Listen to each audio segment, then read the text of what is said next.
Welcome back to the Truth Factory. Let's play the game! Will I get banned today because of this video? In the strange time of 2020, there is no tool more powerful for controlling the masses than political correctness. It's what those who seek to control us use as justification to manipulate the information that we see. If you can control the majority of information, then you can control the majority of people, in which case you can manipulate political outcomes. And today these platforms have become an extremely powerful propaganda tool.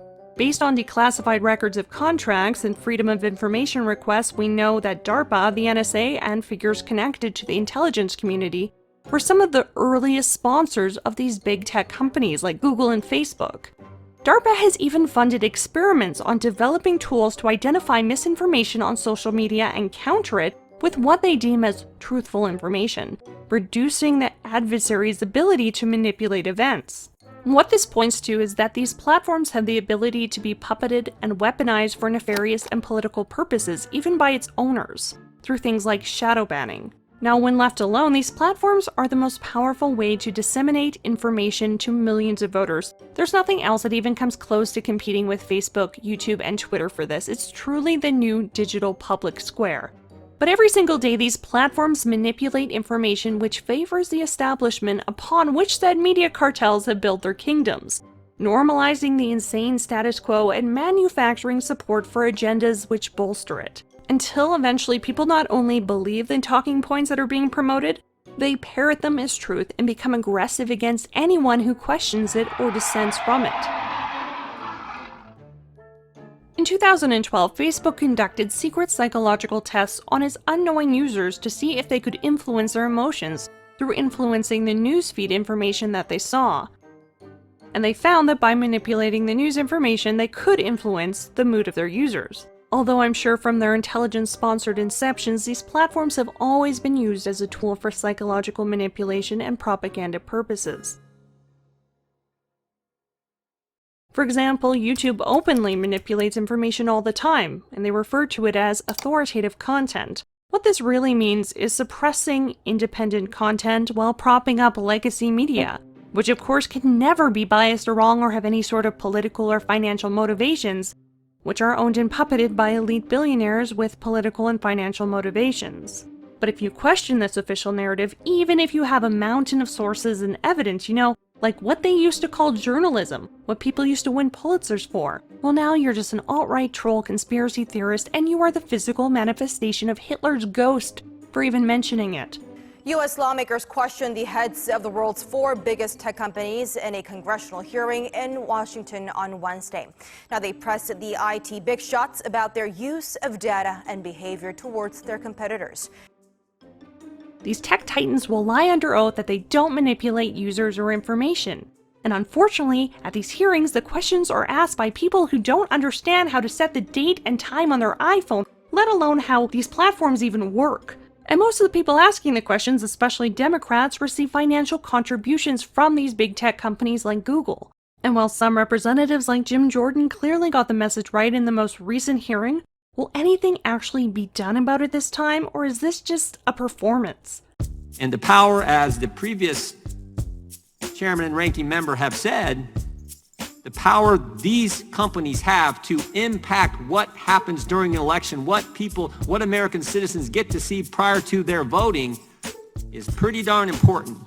That's why this committee hearing is important. Look, we all think the free market's great. We think competition's great. We love the fact that these are American companies. But what's not great is censoring people, censoring conservatives, and trying to impact elections. And if it doesn't end, there has to be consequences. There have to be consequences. That's what I'm concerned about, and I think what so many Americans are concerned about. Here's a Twitter screenshot leaked from an underground community after Twitter was recently hacked. But if you post this screenshot to Twitter, it will be removed and you might get your account suspended, as it seemingly shows proof of manual intervention capabilities such as banning trends and banning searches, things they claim that they don't do, even under oath. But based on the accounts that they delete and the ones that they promote, the bias is obvious. And seemingly all of these big tech platforms are working in tandem with the same political agenda right now. For 3 hours until midnight on America, the fate of the Western world will be determined by the next election, and these monopolies that were created by the government to spy on us are now being used to politically influence people, effectively rigging the election. If Russian trolls posting a few memes on Facebook was considered subversion of our democracy, how is this not a million times worse? But as long as Biden wins, not only will they never have to face consequences for doing this, the talk about antitrust laws will die down to a whisper. There is no greater threat currently to our democracy than this. And likely nothing will ever actually be done about it for the very reason that something needs to be done about it. Because they have too much power, they have too much wealth, and they have the ability to crush and manipulate dissenting voices. Twitter has unveiled a plan to remove thousands of accounts linked to the conspiracy group QAnon on its platform. The company tweeted Tuesday, "We've been clear we will take strong enforcement action on behavior that has the potential to lead to offline harm." In line with this approach, this week we are taking further action on so-called QAnon activity across the service. They just Control-Alt-deleted at least 7,000 Twitter accounts showing any support for QAnon, which can be as innocuous as these memes. And Twitter says they did this because of safety. Now, is this meme making you unsafe? Is it hurting you?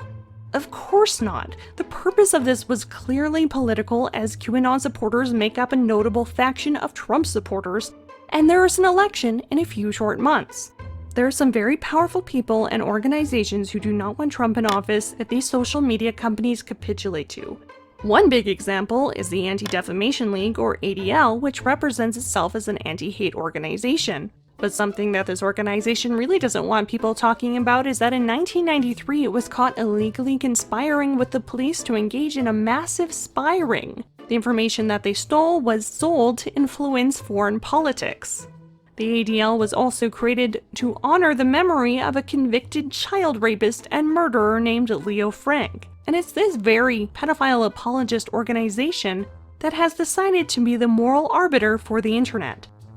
Meantime, yesterday, several civil rights organizations, including the Anti-Defamation League and the NAACP, took out a full-page ad in the Los Angeles Times urging big advertisers to boycott Facebook next month. The campaign, #StopHateForProfit, is in response to what the group says is Facebook's repeated failures to address hate on its platforms. We have been working with Facebook for years. We have a center in Silicon Valley that deals with hate speech on social media. They have their claws deep into most of these social media platforms and are blackmailing them with threats of trying to turn off advertisers if they fail to capitulate to their politically cancerous demands. ADL CEO Jonathan Greenblatt is the face of internet censorship, and if you refuse to join their advertising blockade, they will label you as supporters of racism and whatever other insults they can use to shame people into submission. I don't know that there's sort of an easy answer for that. I don't know that there's a bright line that you can say this is in and this is out, or this is too much. But the bottom line is that when it transcends just, bad ideas to intimidation or threats of different degrees, that is just not okay. You can't stand in a crowded theater and yell fire right in the middle of the movie. That's not free speech. Actually, Mr. Greenblatt, that's a common misconception. Yelling fire in a crowded theater refers to a Supreme Court case called Schenck v. U.S., which was actually about disobeying the draft. This was effectively overturned in 1969 after the Brandenburg v. Ohio case, which set a new legal precedent for incitement of violence. In order for speech to be classified as such, the threat has to be very specific, and not only very likely to happen, but to happen very soon. And even if someone did legally incite violence on a platform like Twitter, that is up to the actual legal system to decide, not you. Which is a good thing, since you clearly don't understand the very law that you are using to justify your oppressive actions. All you're trying to do is censor the new digital public square for political reasons, and that's not surprising since almost everyone at the ADL is a Democrat, and even you worked as a special assistant to Obama. Now, there is a perfectly good terms of services already built. It's called the First Amendment. Any censoring of speech that isn't actually illegal is about control. In order to justify this political censorship, they will always say that differing opinions is misinformation or hate speech, and that we are all supposedly far too stupid to decide these things for ourselves, so therefore it's harmful to the public and they must step in and protect us from evil ideas and memes. Of course, this is really about control, and it always has been. If censorship policies were actually about keeping people safe, Twitter's target would be pedophiles, which are rampant on their platform. In fact, last year, statistics from the Internet Watch Foundation found that Twitter is responsible for half of the child abuse material found online. But rather than dealing with this, Twitter seemingly changed its guidelines last March to allow public discussion about attraction towards minors. So from this, I can only assume that Twitter, much like the ADL, either supports or sympathizes with pedophiles. Yeah, talking about diddling kids on Twitter is just fine as long as you don't post Donald Trump memes. Do not diddle kids, it's no good diddling kids. The only reason anyone to the right of Karl Marx is still allowed on Twitter is to give it the illusion that they tolerate differing opinions. But they don't. This censorship and culling of dissenters has been going on for years now, but in 2020 it's a victory lap to suppress wrongthink around the world before the election, by using political correctness as justification. Soon Twitter will be nothing more than a 30 million person circle jerk of blue checkmarks further emboldening each other's coldest takes. If I was the CEO of Twitter, I would be less concerned about what conservatives are tweeting and more concerned about how a teenager was able to hack in and gain access to some of the biggest accounts on the website.